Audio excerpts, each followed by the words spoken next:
This episode comes to you from HumorOutcasts.com. Check out Humor Outcasts and catch a laugh.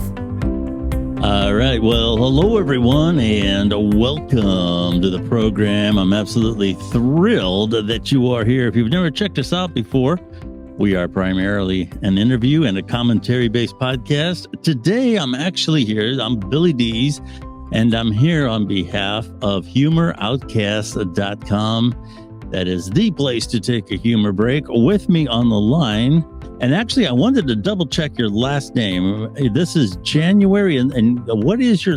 Let me have you say your last name. Ornellas. Ornellas. Okay, January Ornellas. January, thank you so much for coming on the podcast today. It's great to have you here. Thank you for having me. I appreciate it. Oh, absolutely. HumorOutcast.com. Do check them out. They kind of have new content pretty much every day. It's obviously a humor site. There's a lot of politics on there, a lot of societal observations, things like that. You know, I actually started with HumorOutcast.com as a writer, and this probably goes back, I want to say about 13 or 14 years, 2011. I was one of the original group of writers on there. Okay. So yeah, my association with them goes a long way. When I shout out to Donna Kavanaugh. Talking to January today. January has a book out, and it is a humor book. It involves midlife trials and tribulations, I would say. And the book is titled "My Above Average Colon." Yes. And let's start with the title, "My Above Average Colon." What is that in reference to? Okay, so that was one of probably about 6 or 7 years ago. I started I switched my focus on writing, and I started writing just things I was going through, just life observations. And that was about the time I had my first colonoscopy. And it was an adventure. So out of that came a story. And there was just a little line in there where the doctor told me, not how great, your colon looks great, or, and from that I took the above average. So I wrote about that. And I thought that was fun, and I thought that'd be a fun title. And just colonoscopy, you right away go to midlife in your 50s. So I thought that was a good umbrella for the whole book. Yeah, I've been through that ordeal, and fun, huh? I've been told. The worst part about it is they say the prep, but I've been told it's gotten better. It's not as quite as repugnant as it used to be. Yeah, no, I must have missed that. Mine was about 6 years ago, and it was still pretty bad. But then I've heard like maybe 2 years after that. Now it's a walk in the park. So I'm looking forward to my next one. So I can't wait. To give you an example of some of her humor, this is taken from some of her promo material. If 50 is the new 30, then why does January need duct tape for a DIY neck lift? Yes. Why is she being mistaken for a volunteer at her first triathlon? And why is the gym sending her hate mail? That's funny. So evidently you did a triathlon. Yes. Is that true? Yes, okay. And you were mistaken. Yeah. And you were mistaken for a volunteer. Oh, it just from the time I showed up, like they just kept wanting to give me volunteer duties. They're just like, "Thanks for volunteering." And I'm like, "No, I'm actually doing it." And it was several people. So, and about shortly after I started the triathlon, I wish I was a volunteer because it was rough. The swimming part mostly. So you do running? Is it biking and swimming? Is that what it is? Yeah, you start with the swimming, and to me that is, and I thought I was a decent swimmer. I've swam my whole life. I was a lifeguard, but I swam in a nice heated pool, and we got in the lake, and it was 2 degrees or whatever. It was cold, and so it took me a while. And then there's the biking, and I didn't have the right bike for it. And then by the running, you're just tired. So it was long and torturous. I don't know. The cold water will take the energy right out of your body. Oh, absolutely. Absolutely. So where are you from originally? I am from Southern California. So okay. Born and raised there, lived in a little suburban community in Orange County. And then, about 25 or 6 years ago, moved up to Ventura County, another suburban community. So yeah. That's kind of like the heartland there of what's going on there in California. Is California as bad as people say it is, or is it actually a pretty cool place? You've got your pros and cons. The weather is wonderful. It's Oh, sure. January 29th today, and it's 80 degrees. So I'm sorry to the Yeah. people, the rest of the country. Yeah. That is our weather's pretty nice. But yeah, the prices, the gas, it's Yeah. expensive. But our whole Yeah. family's here, so it's hard to leave. Yeah, yeah, it's a great state, that is for sure. Is as far as writing in that goes, have you always been, in terms of your career, kind of centered around writing, or is this something that you've added on to what your profession is? I've always known I wanted to be a writer since I was a kid, like a lot of people, and I loved writing. My dad is a writer, still is. He's 88. Hmm. He's a playwright, so I saw that growing up. So I was very influenced by that.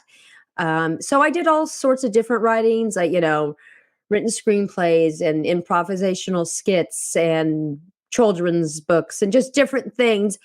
But didn't really start having success until in my early 50s when I switched over to this humor writing. And then, as far as, sorry to answer your question, I did work in the film industry and I worked in sales and I worked in teaching. So there was always aspects of writing, but writing was Hmm. something I mostly had to do on the side.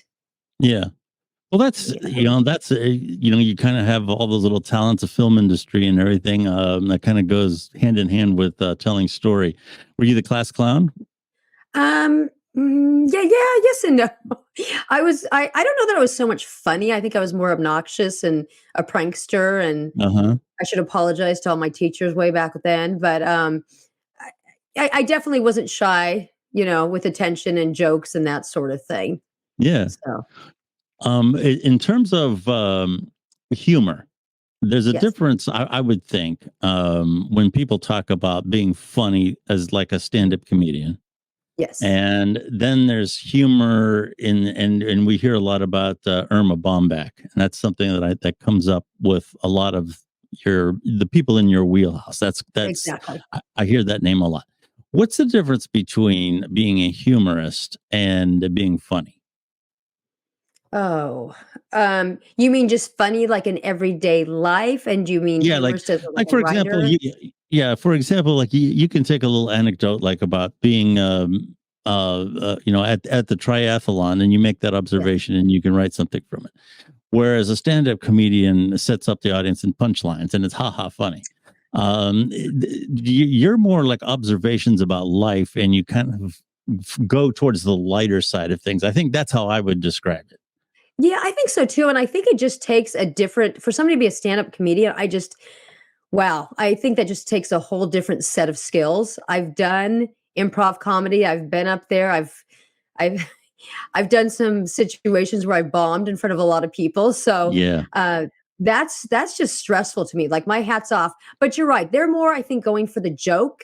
That's how I feel as far as the stand-up comedians. yeah, It's just really timely and bam, bam, bam, and punch. Where I think being a humorous writer, you're more telling a story. And I got yeah, some good feedback and information when I've gone to the Erma Bombeck workshops. As far as, if you're going to be a humorous writer, don't just always try and be jokey. Tell a good story, and the yeah, humor will come. So I do yeah, try and focus on that, because sometimes yeah. when I try and just like throw those jokes in there, it's just forced. It doesn't work. So You're exactly right, and there's something about the dynamics of being in a live audience. I did stand up for a while, and you have to be okay, impactful. They don't have the patience for yeah, you to tell a story, exactly. and when somebody is sitting and reading, it's a completely different thing. Sometimes those one-liners and things aren't going to have an impact when you're reading them. It's in the Exactly. delivery, and it's another thing. So it's a completely different set of dynamics. As far as material goes, I mean, obviously you make observations like that throughout the day. Do you take notes, or do you like, oh, might be a good thing? Are Oh, you one of those people absolutely. that also, yeah, Yeah. Oh, sorry. Absolutely. I have my notebook with me, if not post-its, and I've gotten to the point where, because write so much and I want to, produce a good amount of material, is that I am always yeah, looking for something, whether I see it in somebody else, but a lot of times it's just my own experience, and it's gotten to the point where something absolutely disastrous or humiliating happens, and my first thought is like, oh, this will make a good story. yeah, So, which is kind of nice. And some of my best stories have come from things that have been, not fun at the yeah. time, but later I'm like, Oh yeah, "Okay, that worked." And then, yeah, exactly. I write down the notes. Sorry. No, you're fine. What I was going to say, middle of the night, kind of like a lot of my friends are musicians, and they'll wake up like at 2 o'clock in the morning, and they have a riff or something in their head, Yeah. and they know they got to go write it down because in the morning it won't be there. Um, Exactly. and do you have that experience as well? I do sometimes. My writing that at that point is just so sloppy, and then it's on a Post-it someplace, and I sometimes find it weeks later, and I'm like, "Oh, what was that? What did I think Hmm. was funny?" And it not is not always as funny as I thought in the middle of the night, but Yes, regardless, I write it down. I have that experience too. I have this great idea for our podcast at Yes. 4 o'clock in the morning, and in the morning I'm like, do I really want to do this? At Um, 8 AM, I'm like, "Hmm, maybe not." as far as Erma Bombeck goes, we mentioned her. A lot of fans. She's one of those people that just had a tremendous legacy, and you don't Mhm. get that too often. You're Exactly. remembered in the time that you're in, and then you're gone. Exactly. And so many people like yourself go to the workshops and everything. What is it about her that's so appealing? Wow. She's ti what you just kinda said, she's timeless. She really Yeah. is. Her humor just transcends, and I think so many and she's so relatable too. I think so many Hmm. of us, maybe grew up with a similar lifestyle. We were, at home, we were with the kids, we're doing we're doing these mundane things, but we're finding humor in it. And she just kind of showed you how to do that. And she was just so approachable and um just so likable and such a I mean, I obviously never knew her personally, but from the people I talked to, such a kind person. So Yeah. she just had something for everybody. And I Yeah. just love that her children have, made this legacy continue where we get to go and enjoy her humor and learn. And it just keeps going, which is Yeah. great. Before we get into how the book is constructed, because I do kind of want to cover that, so Sure. readers can kind of get an idea of what to expect. It's actually a collection of short stories. Okay. Before we get into that, though, I do want to ask you a question. I know Sure. that humor a lot of times is a coping mechanism. Um, I make jokes about my age and other related things a lot. Yeah. And humor can be a coping mechanism. Is getting older something that really bothers you? And I'll confess, it bothers me. Yeah. Uh, I mean, oh, yeah. Go ahead. no, and one of the things that it bothers me about is I don't feel vulnerable yet. I've always been kind of I've always had naturally a good build, and I've been tall, and I've always been able to take care of myself. And sometimes, I'll go to the grocery store or whatever, and I'll see somebody who can just barely make it to their car, and I think you're next.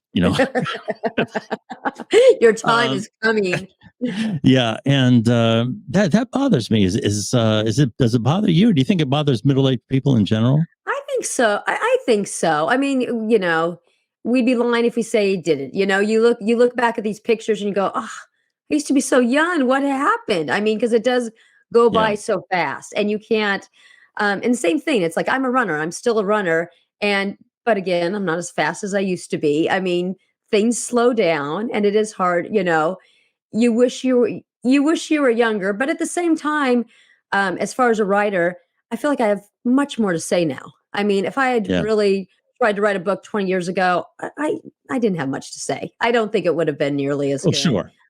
So the life experience, but yeah, we all want to be younger, and I just crack up. I have daughters that are in their 20s, and they're like, "Oh, I'm getting old," and I'm like, "Oh, no, Yeah, no, you're not. You're, yeah, 25 or 29, and it's all relative as far as that." yeah. But That's you true. don't, and I think we don't think of ourselves. There was something I read the other day that I thought was funny. It talked about, you're old. So if you're going someplace and you fall down, if you fall down and everybody laughs, then you're young. If you fall down and everybody panics, well, then you're Yeah, old. So yeah. They reach for the phone to call 911, and exactly. So that's a good barometer right there. So Yes. My Above Average Colon is the name of the book. And the author is January Ornellas. Okay. A collection of short stories. You want to describe the book a little bit? And I kind of like these collections, and I'll tell you why. okay. Is with time and everything, the being the way that it is, to read a story or a novel, which, has its place. but Mhm. you have to keep at it. You have to keep your place. You have to, Exactly. this you can kind of pick up anytime and Exactly. get a charge out of it. So you want to describe a little bit about how the book is laid out? Absolutely. So it's a collection of short stories. I think there's about almost 60 of them in there. There's, 10 or 11 chapters. And like you said, it's short stories. I mean, you can run through it like a traditional book, or you can pick it up and jump around. I've got chapters like dysfunctional family fun. So those are a lot of stories about family life. I actually have a chapter about my parents because they are quite characters, called Nina and Alvin.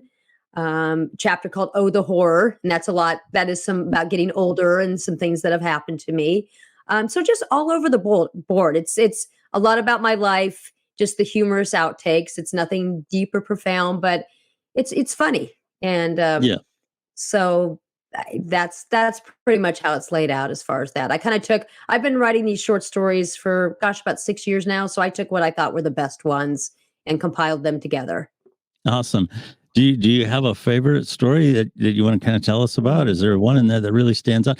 And I got to tell you, this is an Oh, election year coming up. So you're talking about family stories. A lot of people are going to have some good yes, ones when it comes to yes, politics around the dinner table, especially around exactly. Thanksgiving. Yeah, that'll be really good. But do you have one that kind of sets the tone for what you find as good material? Okay. I think a couple. There's quite a few. There's a story I have called Nuber, and it is about.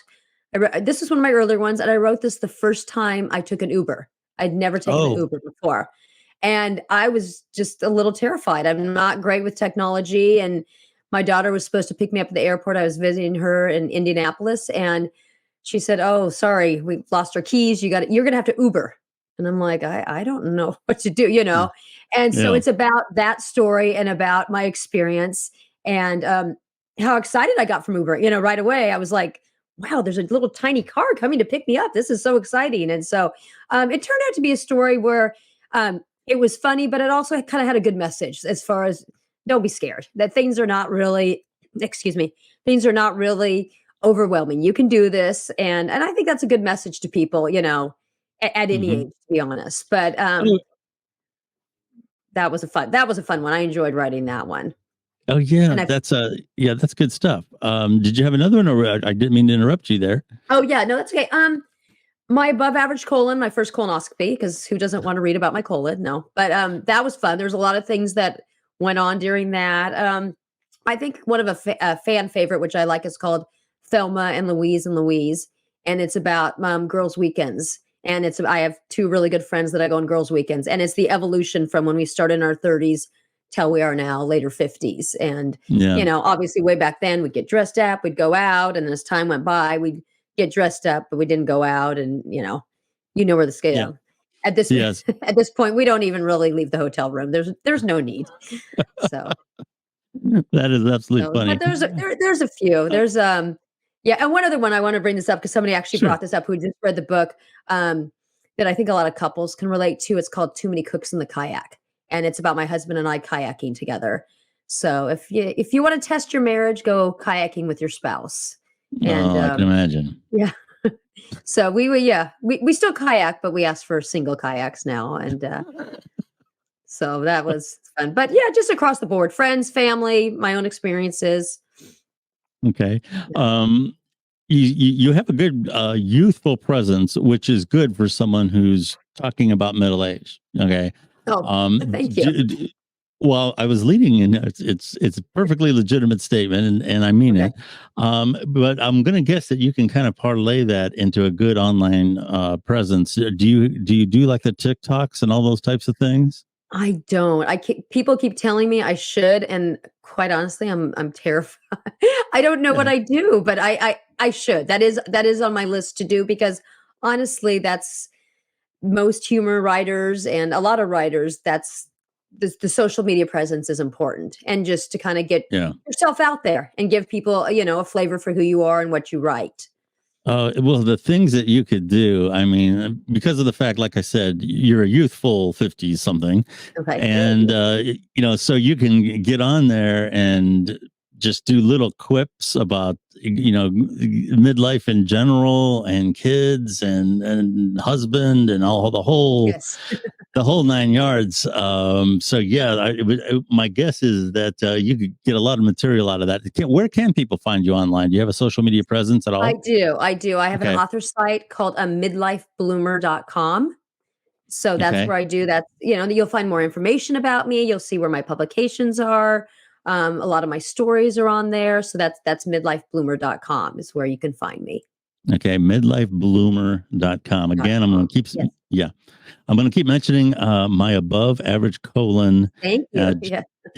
January G. They're gonna think you're talking about your above average colon. So It's probably very average. oh no, I bet you it's above average. January G. Ornellas is the author. I could take it this. Where can people find the book? I'm guessing Amazon and Amazon. other. Yeah. Amazon's the main place. Obviously, when I start doing more events, I will be selling copies, at the events. But Amazon's just the easiest place just to go find it, which is great. And then it ships in a day or two, and then you've got it. So sure. What kind of feedback have you gotten? What has been the reader reaction, and what do you hope the reader reaction is? I mean, obviously, there's the funny part of it. There's the entertainment part. Do you hope they take something away from it? Like maybe this is actually not such a bad thing being midlife? Absolutely. I think, obviously, I mean, one of the main things is I just want people to laugh, to take a break from life and everything that's going on and just enjoy some humor, which people have said they do. But then also I want them to take away, maybe a little something bigger about not being afraid to just be authentic and be yourself. And I feel like I put myself out on a lot of these stories. And, I'm at the age where I don't worry as much, if I look stupid, there was a story I wrote called Hey Batter Batter from a couple years ago where I ate too much cookie batter, true story. And I ended up in not the emergency room, whatever it's called, the medical, Yeah. Fast care, whatever. Yeah, exactly. Yeah. Eating too much cookie batter is a real thing. Do not do it. Oh no. So, but anyway, yeah, just being myself. And what's nice is a lot of people who have read the book and also my stories have come back, and I think they find them relatable. They will have similar stories or experiences. So I mean, that means a lot to me that, other people kind of see that and go, oh yeah, no, I understand. I've been there, or I've been through that. And so that's been the response so far, is that people have found this, stories funny and also relatable, which I'm glad. Sure. So are you like technically Generation X? Is that what you are? What am I? I think I am. Yes. Because I am. And you and I are about, I'm probably a little older than you. Yeah. Yeah. I think we were in between. I think for a while we didn't even have a generation, because there were baby boomers and then there was something after us. And we were like, what's next? Yeah. It's like 1966 or something like that. 1960. And I'm right on the line. Yeah. So I'm 1966.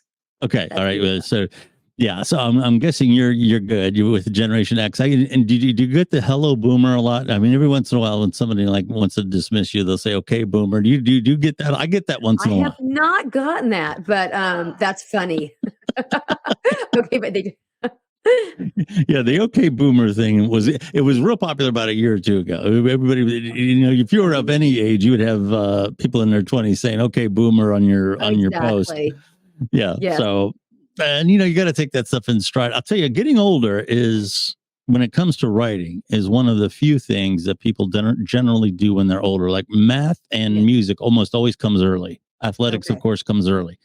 Yes. Most classic writers are above the age of 30 only because they have a perspective on time that you do not have even when you're in your 20s, really. Absolutely. I agree. So and I would think that somebody who's of a certain age, that's the what we say now. We are of a certain age, aren't we? We are of a certain age. Those people who are of a certain age, we know, we've seen the life cycle play out. We've seen people get born and get old and die and all this.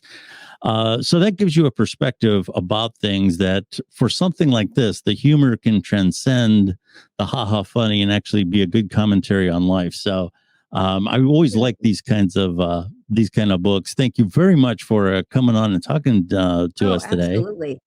No, this was fun. Thank you so much. I appreciate it. Oh, you're very welcome. We've been talking to January G. Ornellas, and the book title again, My Above Average colon, Yes, we have to say it's above average. My above average colon. We don't want to sell ourselves short there. Exactly. Thank you. You can find that listed on Amazon. Obviously, a humor book. Lots of funny stuff in there. Also want to thank all the people, as I mentioned early on, over at HumorOutcast.com. Do check out that website. Speaking of humor, lots of funny stuff there. New content posted pretty much every day. I want to shout out to Donna Kavanaugh and all the people over there. Okay, January, thank you very much again for being on the program. And we'll look forward to talking to you again. Okay, sounds great. Okay, Thank great. you. Thank you very much for listening to our podcast today. And we will talk to you again next week.